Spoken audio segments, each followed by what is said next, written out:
Hello friends, आप सभी का मैं अपने चैनल पर स्वागत करती हूँ। तो आज हम लोग ईवीएस पेडागोजी के कुछ क्वेश्चन को प्रैक्टिस करेंगे जो स्पेशली फॉर आपके सीटेड एग्ज़ाम के लिए काफ़ी हेल्पफुल होंगे।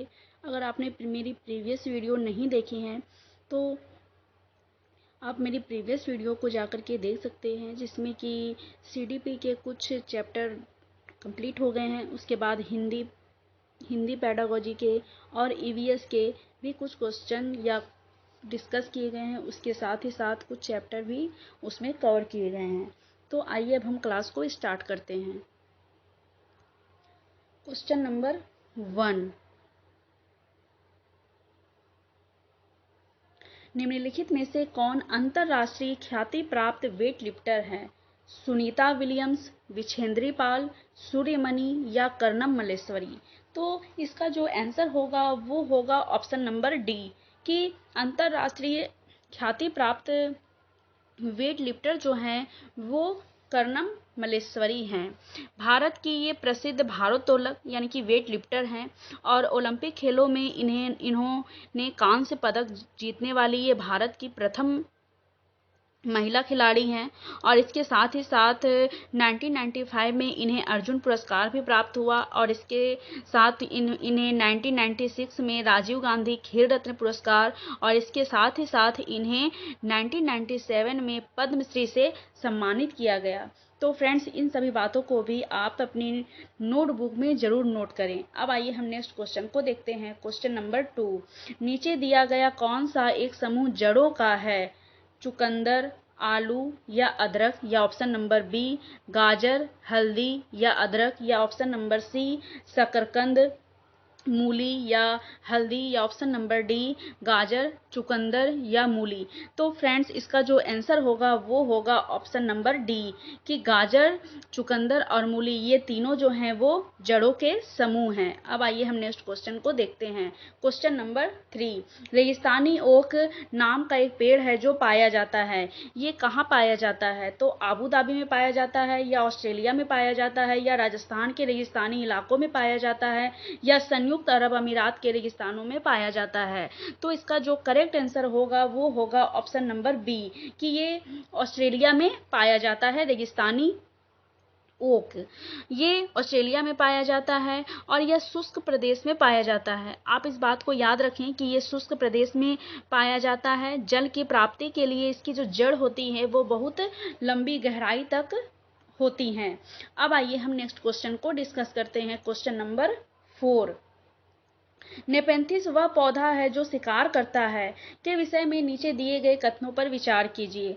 यह पौधा ऑस्ट्रेलिया, इंडोनेशिया और भारत के मेघालय में पाया जाता है, या इसका आकार घड़े जैसा होता है और इसका मुंह एक पत्ती से ढका होता है, या ऑप्शन नंबर सी यह केवल छोटे कीड़े मकोड़ों को फंसाकर उनका शिकार कर सकता है, या ऑप्शन नंबर डी यह छोटे कीड़े मकोड़ों को खींचने के लिए मोहक आवाज निकालता है जो इसमें फंस जाते हैं और बाहर नहीं निकल पाते हैं। इन्हीं सही कथन हैं, यानी कि इनमें जो सही कथन है ऑप्शन नंबर ए केवल ए और बी, या ऑप्शन नंबर बी केवल ए और सी, या ऑप्शन नंबर सी केवल ए और डी, या option number D A B और सी। अब आइए हम देखते हैं कि इसमें कौन कौन सा करेक्ट आंसर है। यानी कि यह पौधा ऑस्ट्रेलिया, इंडोनेशिया और भारत में मेघालय में पाया जाता है। तो ये बात तो बिल्कुल करेक्ट है कि ये ऑस्ट्रेलिया, इंडोनेशिया और भारत के मेघालय में पाया जाता है। इसके बाद है ऑप्शन नंबर बी कि इसका आकार घड़े जैसा होता है और मुंह एक पत्ती से ढका होता है। तो ये बात भी बिल्कुल सही है कि ये घड़े की आकृति की होती है और इसका मुंह एक पत्ती से ढका हुआ होता है। ऑप्शन नंबर सी को अब हम देखते हैं कि यह केवल छोटे कीड़े मकोड़ों को फंसाकर उनका शिकार कर लेता है। तो ये बात बिल्कुल गलत है कि केवल छोटे कीड़े मकोड़ों को फंसाकर खाता है, जबकि ये चूहों को भी फंसाकर खाता है। तो ये ऑप्शन नंबर सी जो है वो हमारा गलत हो गया।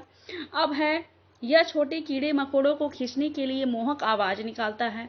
तो ये बात भी गलत है कि ये मोहक आवाज निकालता है, ये जबकि ये मोहक आवाज नहीं निकालता है। इससे एक सुगंध आती है और इसी खुशबू को सूंघकर ये कीड़े मकोड़े और चूहे ये इनकी जाल में फंस जाते हैं और ये उनको खा जाते हैं। तो इसमें ऑप्शन नंबर सी और डी जो है वो गलत है और ऑप्शन नंबर ए और बी जो है वो बिल्कुल करेक्ट है। अब आइए हम नीचे देखते हैं कि ए और बी, इसमें ऑप्शन नंबर ए जो है वो बिल्कुल सही है कि ए और बी करेक्ट है।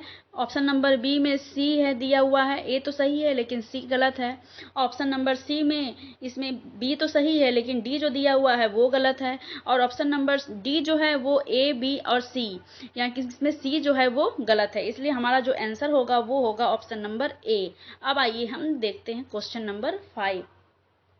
भारत की आज़ादी से पहले महात्मा गांधी ने जिस दांडी के समुद्र तट तक अपनी प्रसिद्ध यात्रा की थी वह भारत के नीचे दिए गए किस राज्य में स्थित है? ये आंध्र प्रदेश में स्थित है, कर्नाटक में, या असम में, या गुजरात में?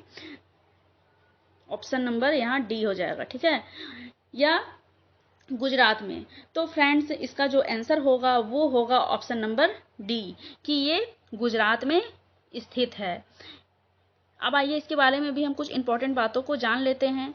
ये कि 12 मार्च 1930 को, यानी कि 12 मार्च 1930 को साबरमती आश्रम यानी कि गुजरात से दांडी मार्च नमक के ऊपर जो कर लगाया गया था उसके विरोध में ये शुरू हुआ था। और 6 अप्रैल 1930 को ये दांडी गुजरात में गांधी जी ने नमक बनाकर इस कानून को तोड़ा था, जिसे सविनय अवज्ञा आंदोलन कहा जाता है। अब आइए हम नेक्स्ट क्वेश्चन को देखते हैं। Question number 6। उच्च ज्वर, तेज बुखार के साथ कपकपी जिसका उपचार सिनकोना पेड़ की छाल से किया जाता है, वह है मियादी बुखार, मलेरिया, चिकनगुनिया या डेंगू? तो इसका जो करेक्ट आंसर होगा वो होगा ऑप्शन नंबर बी कि ये मलेरिया है।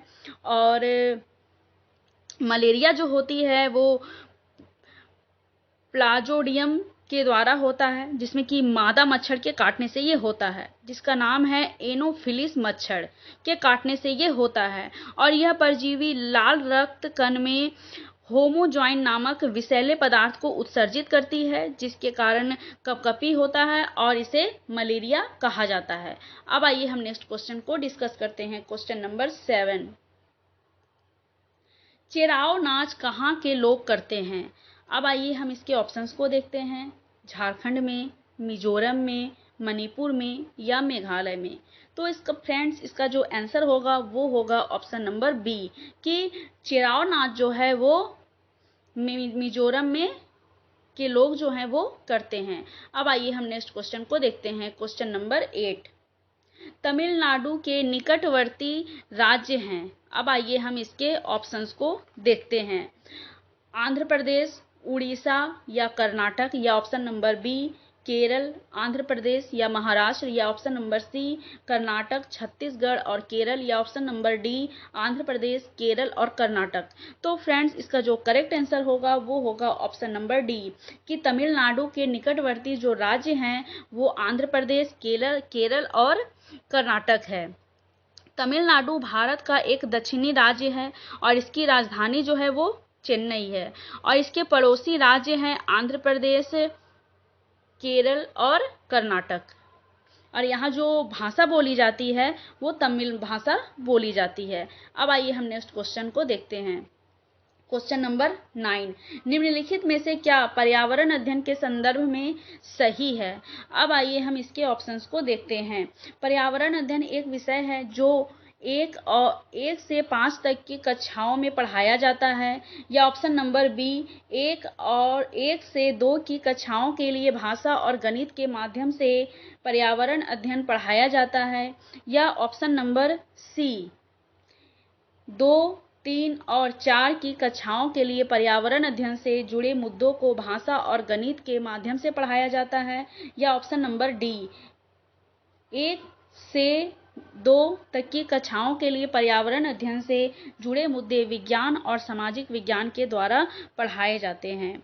तो फ्रेंड्स इसका जो करेक्ट आंसर होगा वो होगा ऑप्शन नंबर बी कि कक्षा 1 से 2 की कक्षाओं के लिए भाषा और गणित के माध्यम से ही बच्चों को पर्यावरण अध्ययन पढ़ाया जाता है।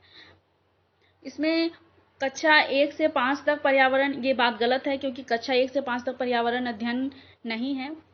और ये कक्षा 3 से स्टार्ट होती है। तो इसमें जो ऑप्शन नंबर बी जो दिया हुआ है वो बिल्कुल करेक्ट है। अब आइए हम नेक्स्ट क्वेश्चन को डिस्कस करते हैं। क्वेश्चन नंबर 10, बच्चों को पर्यावरण अध्ययन को सिखाने के लिए खोजने के द्वारा पर्याप्त समय दिया जाता है। यह इंगित करता है पर्यावरण अध्ययन याद करके सीखा जाता है, या ऑप्शन नंबर बी पर्यावरण अध्ययन सूचनाओं के द्वारा सीखा जाता है, या ऑप्शन नंबर सी पर्यावरण अध्ययन बाल केंद्रित है, या ऑप्शन नंबर डी पर्यावरण शिक्षक केंद्रित है। तो पर्यावरण अध्ययन जो है इसे याद करके सीखा नहीं जाता है। किसी भी चीज को याद करना ये बिल्कुल गलत है सीटेट के अकॉर्डिंग। ठीक है, अगर याद करना कहीं भी आपको ऑप्शन में दिख जाए तो ये आंसर कभी भी सही नहीं होगा।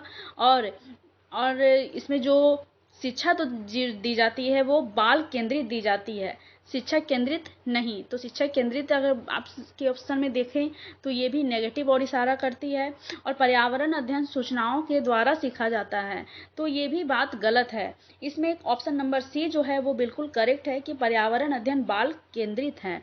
वैसे भी एनसीएफ में ये कहा जाता है कि बच्चों को बाल केंद्रित के द्वारा ही पढ़ाया जाए, यानी कि बच्चों को हमेशा सेंटर में रखना है। क्योंकि एनसीएफ 2005 के अनुसार पर्यावरण अध्ययन को क्लास 3 और 3 से 5 से में पढ़ाया जाता है, यानी कि कक्षा 1 और 2 में गणित और भाषा के माध्यम से बच्चों को पर्यावरण अध्ययन की शिक्षा दी जाती है। और इसमें जो शिक्षा दी जाती है वो बाल केंद्रित होना चाहिए, जिसमें बच्चों को स्वयं करके सीखने का अवसर मिले। अगर बच्चे किसी चीज़ को स्वयं करके सीखेंगे तो उन्हें उस चीज़ को वो जल्दी, एक तो उस चीज़ को वो जल्दी सीख जाएंगे, और दूसरा वो कि उस चीज़ को करने में भी उन्हें आनंद आएगा। और बच्चों को किसी प्रकार का रटने की ओर या याद करने की ओर नहीं उनको जाने देना है। बच्चे हमेशा करके किसी चीज़ को सीखें तो ये काफ़ी बेहतर होता है। तो इसका जो करेक्ट आंसर होगा वो होगा ऑप्शन नंबर सी। अब आइए हम नेक्स्ट क्वेश्चन को देखते हैं। क्वेश्चन नंबर 11, निम्नलिखित में से कौन सा पर्यावरण अध्ययन पाठ्यक्रम के सुझावित प्रकरणों का उप प्रकरण है? परिवार और मित्र, भोजन, जानवर, या हम चीजें कैसे बनाते हैं? तो इसका जो करेक्ट आंसर होगा वो होगा ऑप्शन नंबर सी, कि ये जो है वो उप प्रक्रम है। और पर्यावरण की जो थीम है उसमें परिवार और मित्र भी हैं, भोजन भी है, हम चीज़ें कैसे बनाते हैं इसके बारे में भी है, इसके बाद है आवास और यात्रा। लेकिन जानवर के बारे में ये इसके मुख्य थीम में नहीं है, बल्कि ये उप थीम में शामिल है, या उप विषयों में ये शामिल है। अब आइए हम नेक्स्ट क्वेश्चन को देखते हैं। क्वेश्चन नंबर 12, निम्नलिखित में से क्या पर्यावरण अध्ययन में बच्चों के द्वारा ज्ञान की रचना में महत्वपूर्ण है? बच्चों का सक्रिय भाग लेना। तो ये बात बिल्कुल करेक्ट है कि बच्चे किसी चीज़ में अगर सक्रिय रूप से भाग लेते हैं तो इससे बच्चे और भी बेहतर तरीके से सीखते हैं। बच्चों के समुदाय के सदस्य, ये बात भी करेक्ट है कि बच्चे के समुदाय के जो सदस्य होते हैं उनके माध्यम से भी वो अनेक कौशल को सीखते हैं। तो ये बात भी जो है वो बिल्कुल करेक्ट है। अब है ऑप्शन नंबर सी कि पर्यावरण अध्ययन की पाठ्य पुस्तकें भी जो होती हैं वो काफ़ी इम्पोर्टेंट होती हैं, क्योंकि पाठ्य पुस्तक में बच्चों का पाठ्य पुस्तक ऐसे तैयार हो जिसमें कि पिक्चर भी उसमें इंक्लूड हो, ताकि पिक्चर को देख करके भी वो और भी बेहतर तरीके से सीख सकें।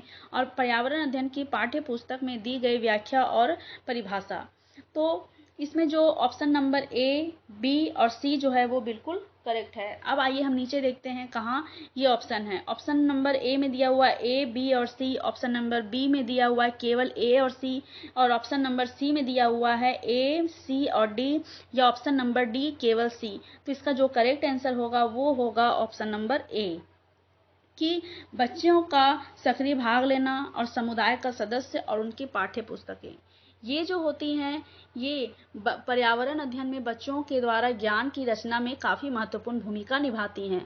तो इसका जो आंसर होगा वो होगा ऑप्शन नंबर ए। अब आइए हम नेक्स्ट क्वेश्चन को देखते हैं। क्वेश्चन नंबर 13, पर्यावरण अध्ययन के शिक्षक के द्वारा बच्चों को जानवरों का अवलोकन और उनका चित्र बनाने को प्रेरित करने का उद्देश्य क्या होता है। अब आइए हम इसके ऑप्शंस को देखते हैं। ऑप्शन नंबर ए, बच्चों में सृजनात्मकता का विकास करना, या ऑप्शन नंबर बी, बच्चों में अवलोकन और रचना कौशलों का विकास करना, या ऑप्शन नंबर सी, बच्चों में सौंदर्यगत संवेदना का विकास करना। तो इसमें जो तीनों बातें कही गई हैं वो बिल्कुल करेक्ट हैं कि बच्चों में सृजनात्मकता का विकास करना, ये भी काफ़ी करेक्ट है। और अवलोकन और रचना कौशल का, किसी चीज़ को बच्चे अवलोकन करेंगे तो ये भी बिल्कुल सही बात है। और सौंदर्यगत संवेदना, ये भी बिल्कुल करेक्ट है। तो इसमें जो ऑप्शन नंबर ए, बी और सी, ऑप्शन नंबर डी में जो दिया गया है वो बिल्कुल करेक्ट है। अब आइए हम नेक्स्ट क्वेश्चन को देखते हैं।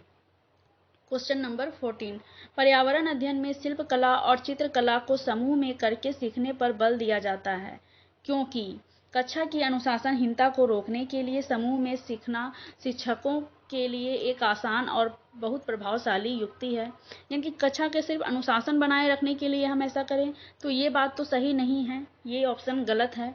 और अब आइए हम नेक्स्ट ऑप्शन को देखते हैं। समूह में सीखना सहपाठी द्वारा सीखने को प्रोत्साहित करती है, तो ये बात भी बिल्कुल करेक्ट है कि समूह में सीखना सहपाठी द्वारा सीखने को प्रोत्साहित करती है। ऑप्शन नंबर बी जो है वो सही बात कही गई है। अब आइए हम नेक्स्ट क्वेश्चन को देखते हैं। क्या ऑप्शन नंबर सी, समूह में सीखना कक्षा में सामाजिक अंतःक्रिया को बेहतर करता है? तो ये बात भी बिल्कुल सही है कि बच्चे सामाजिक अंतःक्रिया के माध्यम से अनेक कौशलों को सीखते हैं। अब है ऑप्शन नंबर डी, समूह में सीखना पर्यावरण अध्ययन के पाठ्यक्रम को समय पर पूरा। तो समय पर पाठ्यक्रम को पूरा कराना, ये ज़्यादा पाठ्यक्रम को पूरा कराना ये तो ज़रूरी है ही, लेकिन अगर बच्चे नहीं सीख पा रहे हैं और सिर्फ हम पाठ्यक्रम को पूरा कराए जा रहे हैं लेकिन बच्चे के कुछ समझ में ही नहीं आ रहा है, तो ये बात भी बिल्कुल करेक्ट नहीं है। तो इसमें ऑप्शन नंबर बी और सी जो दिया हुआ है वो बिल्कुल करेक्ट है। अब आइए हम ऑप्शंस को नीचे देखते हैं। ऑप्शन नंबर ए और डी ये दोनों गलत हैं, और ए और डी गलत हैं। जिसमें ए और डी है वो गलत है। इसमें भी देखिए ऑप्शन नंबर डी दिया हुआ है, इसमें भी ऑप्शन नंबर डी दिया हुआ है, ये दोनों गलत हैं। और ऑप्शन नंबर बी और सी जो है वो ऑप्शन नंबर सी में दिया हुआ है, जो बिल्कुल करेक्ट है। तो इसका जो आंसर होगा वो होगा केवल बी और सी। अब आइए हम नेक्स्ट क्वेश्चन को देखते हैं। क्वेश्चन नंबर 15, निम्नलिखित में से किसको पर्यावरण अध्ययन में बच्चों के आकलन में दूर रखना चाहिए? यानी कि बच्चों के आकलन में किस चीज़ को दूर रखना चाहिए? अब आइए हम इसके ऑप्शंस को देखते हैं। ऑप्शन नंबर ए, बच्चों के उत्तरों को सही या गलत में आंकना, या ऑप्शन नंबर बी, कक्षा 5 के ईवीएस पाठ्य पुस्तक में प्रत्येक पाठ के अंत में दिए गए आज हमने क्या सीखा पर चर्चा करना, या ऑप्शन नंबर सी, आकलन के संकेतकों का उपयोग, या ऑप्शन नंबर डी, बच्चों के सीखने के गुणात्मक आकलन। तो फ्रेंड्स इसका जो करेक्ट आंसर होगा वो होगा ऑप्शन नंबर ए, कि बच्चों के उत्तरों को सही या गलत के रूप में आंकना। बच्चे अगर कोई उत्तर दे रहे हैं तो उसे सही या गलत के रूप में नहीं आंकना है, क्योंकि अगर हम कह देंगे कि अगर कोई बच्चा लिख के लाए और हम कह देंगे कि एज अ टीचर उन्हें कि ये आंसर गलत है, तो उनका जो कॉन्फिडेंट लेवल रहता है वो कहीं न कहीं गिर जाता है। तो वो उस चीज़ को अगर करना भी चाहते हैं तो एक तरह से वो हताश हो जाते हैं और निराश हो जाते हैं। तो किसी भी रूप में बच्चे को आंकना नहीं है, किसी को कम या ज़्यादा के रूप में नहीं समझना है, सबको बराबर एक समान समझना है। तो ऑप्शन नंबर ए जो है वो सही नहीं है। तो इसका जो करेक्ट आंसर होगा वो होगा ऑप्शन नंबर ए। अब आइए हम नेक्स्ट क्वेश्चन को देखते हैं। क्वेश्चन नंबर 16, एक कक्षा 5 की शिक्षक एक क्रियाकलाप का संचालन करती है जिसमें वह कक्षा के बच्चों से फर्श पर चीनी के कुछ दाने डालने को कहती है और उनको चींटियों के आने का इंतजार करने को कहती है। बच्चों को इस क्रियाकलाप से अर्थपूर्ण सीखने को मिल सकता है यदि शिक्षक बच्चों को क्रियाकलाप का अवलोकन करने को प्रेरित करे, या ऑप्शन नंबर बी, बच्चों को अपने अनुभव साझा करने को प्रेरित करें, या ऑप्शन नंबर सी, बच्चों को क्रियाकलाप का अवलोकन, अनुभव साझा और करने और उस पर चर्चा करने के लिए प्रेरित करें। या ऑप्शन नंबर डी, बच्चों को क्रियाकलाप से संबंधित प्रश्नों को घर से करने को प्रेरित करें। तो इसका जो करेक्ट आंसर होगा वो होगा ऑप्शन नंबर सी, कि बच्चों को क्रियाकलाप का अवलोकन करने, अनुभव साझा करने और उस पर चर्चा करने। अगर वो अपने खुद के अवलोकन को या अनुभव को वो साझा करेंगे और उस पर वो चर्चा करेंगे तो ये काफ़ी अच्छा माना जाएगा, जो अर्थपूर्ण सीखने की ओर इंगित करता है। तो इसमें ऑप्शन नंबर सी जो है वो बिल्कुल करेक्ट है। इसमें ऑप्शन नंबर ए और बी जो है वो दोनों ऑप्शन सी में इंक्लूड हो गई है। तो इसमें ऑप्शन नंबर सी जो है वो बेस्ट है और यही करेक्ट है। अब आइए हम नेक्स्ट क्वेश्चन को देखते हैं। क्वेश्चन नंबर 17, नीचे दी गई सूची पर विचार कीजिए। कछुआ, घड़ियाल, कौवा, बत्तख, मछली, इस सूची में से निम्न में से कौन सा दूसरों से भिन्न है, यानी कि कौन दूसरों से भिन्न है उसके बारे में बताना है। मछली, कौवा, घड़ियाल या कछुआ। तो इसमें जो करेक्ट आंसर होगा वो होगा ऑप्शन नंबर बी, कि कौवा जो है वो भिन्न है, क्योंकि मछली, घड़ियाल और कछुआ ये तीनों जो है वो जल में रहने वाले हैं और कौवा जो है वो जल में रहने वाला नहीं है। तो इसमें जो भिन्न है वो ऑप्शन नंबर बी है। तो आइए अब हम नेक्स्ट क्वेश्चन को देखते हैं। क्वेश्चन नंबर 18, इसमें 2 कॉलम दिया हुआ है, इन्हें आपस में मिलान करना है। अब आइए हम इसके मिलान करने की कोशिश करते हैं। हांगकांग, हांगकांग में क्या अधिक, यानी कि अत्यधिक पसंद का भोजन है? तो ये इसमें जो है वो पका हुआ सांप, यानी कि यहाँ के लोग जो है वो पके हुए सांप को खाना बहुत ज़्यादा पसंद करते हैं। अब आइए हम नीचे ऑप्शंस को देखते हैं कि ए में 5 नंबर किस में दिया हुआ है।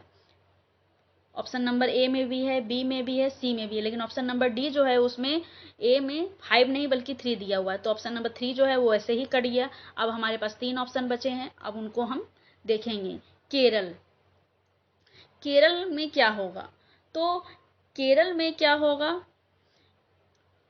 केरल में टेपियोका, यानी कि उबला हुआ टेपियोका जो है, किसी करी के साथ उबला हुआ टेपियोका, ये इसके साथ होगा। यहाँ के लोग अत्यधिक इसे ही खाना पसंद करते हैं। तो अब हम आइए देखते हैं ऑप्शन नंबर बी में 1 नंबर किस में दिया हुआ है। तो इसमें ऑप्शन नंबर बी जो है उसमें बी में ऑप्शन नंबर 1 दिया हुआ है। ऑप्शन नंबर ए में भी नहीं 1 है, यहाँ पर ऑप्शन नंबर 2 दिया हुआ है और ऑप्शन नंबर सी में भी यहाँ 3 दिया हुआ है। तो इससे हमारा ऑप्शन नंबर बी जो है वो बिल्कुल करेक्ट हो जाता है, कि ऑप्शन नंबर बी जो है वो हमारा करेक्ट आंसर है। तो इस तरीके से क्वेश्चन को, यानी कि जो ऑप्शन दिए हुए हैं उनको काट करके भी हम आंसर को ढूंढ सकते हैं। अब आइए हम आगे इसमें देखते हैं। कश्मीर, कश्मीर में क्या होगा? ऑप्शन में कश्मीर में होगा ये, कश्मीर के जो लोग हैं वो सरसों के तेल में बनी हुई मछली खाना ज़्यादा अत्यधिक पसंद करते हैं। और गोवा में नारियल के तेल, गोवा में नारियल के तेल से बनी हुई समुद्र की मछली को लोग खाना ज़्यादा पसंद करते हैं। तो इस तरीके से ऑप्शन नंबर बी जो है वो बिल्कुल करेक्ट है। अब आइए हम नेक्स्ट क्वेश्चन को देखते हैं। क्वेश्चन नंबर 19, नीचे दिए गए पक्षियों की कौन सी प्रजाति झटके से अपनी गर्दन आगे पीछे करती है? उल्लू, कौवा, बसंत गौरी या मैना? तो इसका जो करेक्ट आंसर होगा वो होगा ऑप्शन नंबर डी, कि मैना जो है वो झटके से अपनी गर्दन को आगे पीछे करती है। अब आइए हम नेक्स्ट क्वेश्चन को देखते हैं। क्वेश्चन नंबर 20, हाथियों के विषय में नीचे दिए गए कथनों पर विचार कीजिए। हाथी, अब आइए हम इसके ऑप्शंस को देखते हैं। हाथी बहुत कम आराम करता है, यह एक दिन में केवल 2 से 4 घंटे ही सोते हैं। तो अब आइए अब हम नेक्स्ट ऑप्शन को देखते हैं। ऑप्शन नंबर बी, एक बड़ा हाथी एक दिन में 200 किलोग्राम से अधिक पत्तियां और झाड़ियां खा लेता है। या ऑप्शन नंबर सी, इन्हें पानी और कीचड़ में खेलना बहुत भाता है, इससे इनके शरीर को ठंडक मिलती है। या ऑप्शन नंबर डी, इसी हाथियों के झुंड में केवल बुजुर्ग हथिनी ही सभी फैसले लेती हैं। इनमें सही कथन ऑप्शन नंबर ए, बी और सी, या ऑप्शन नंबर बी, सी और डी, या ऑप्शन नंबर सी, डी और बी, या option number D, A, B और डी। तो इसमें कौन सा आंसर जो है वो बिल्कुल करेक्ट है? हाँ, तो आइए अब हम इसे डिस्कस करते हैं। हाथी बहुत कम आराम करता है, तो ये बात तो बिल्कुल सही है कि जो हाथी जो है वो बिल्कुल कम आराम करता है और ये 2 से 4 घंटे ही सोते हैं, ये बात भी बिल्कुल करेक्ट है। और एक बड़ा हाथी एक दिन में 100 किलोग्राम से अधिक पत्तियां खाता है, तो ये बात गलत है। ये 200 किलोग्राम से अधिक पत्तियां नहीं खाता है। इन्हें पानी और कीचड़ में खेलना बहुत भाता है, तो ये बात भी बिल्कुल सही है कि इन्हें पानी में, कीचड़ में खेलना बहुत भाता है, क्योंकि कीचड़ में जब ये खेलते हैं तो इससे इनके शरीर को ठंडक मिलती है, जिससे इन्हें कीचड़ में खेलना काफ़ी अच्छा लगता है। और वह ऑप्शन नंबर डी, कि किसी हाथियों के झुंड में जो सबसे बुजुर्ग हथनी जो होती हैं वही सभी फैसले लेती हैं। तो इसमें जो ऑप्शन नंबर सी जो दिया हुआ है वो बिल्कुल करेक्ट है कि ए, इसमें ए, हमारा ए ऑप्शन सही हुआ, सी ऑप्शन सही हुआ और डी ऑप्शन सही हुआ। तो इसमें ए, सी और डी जो है वो ऑप्शन नंबर सी में दिया हुआ है, जो बिल्कुल करेक्ट है। ये ऑप्शन नंबर बी जो है वो सही नहीं है, क्योंकि ये 100 से 200 किलोग्राम तक पत्तियां खाती हैं, ये 200 से अधिक नहीं खाती हैं। तो ऑप्शन नंबर बी जो है वो गलत है और ऑप्शन नंबर ए, सी और डी दिया हुआ है वो बिल्कुल करेक्ट है। तो फ्रेंड्स, आज हमने कुछ 20 क्वेश्चन को डिस्कस किए हैं, जो आपके स्पेशली फॉर सीटेट एग्ज़ाम के प्रीवियस ईयर क्वेश्चन थे, जिसे मैंने यहाँ इंक्लूड किया था, जिससे आपको एग्ज़ाम में काफ़ी हेल्प मिलेगी। और ऐसे ही आप क्वेश्चन की हमेशा प्रैक्टिस करते रहें, क्योंकि अगर आप प्रैक्टिस अभी से आप करना स्टार्ट कर देते हैं तो ये एग्ज़ाम के लिए आपके लिए काफ़ी अच्छा होगा, क्योंकि आपकी एक तो स्पीड बनी हुई रहेगी और चीज़ें आप बार बार रिवाइज करेंगे तो ये आपके दिमाग में ठहरी हुई रहेंगी। तो अगर आपको मेरी सेशन अच्छी लगती हैं तो आप मेरे क्लास को लाइक करें, एंड अगर आप मेरे चैनल पर नए हैं तो मेरे चैनल को सब्सक्राइब करें। ऐसे वीडियो आगे भी मैं जल्द ही लेकर के आऊँगी। आज के लिए बस इतना ही। Thank you.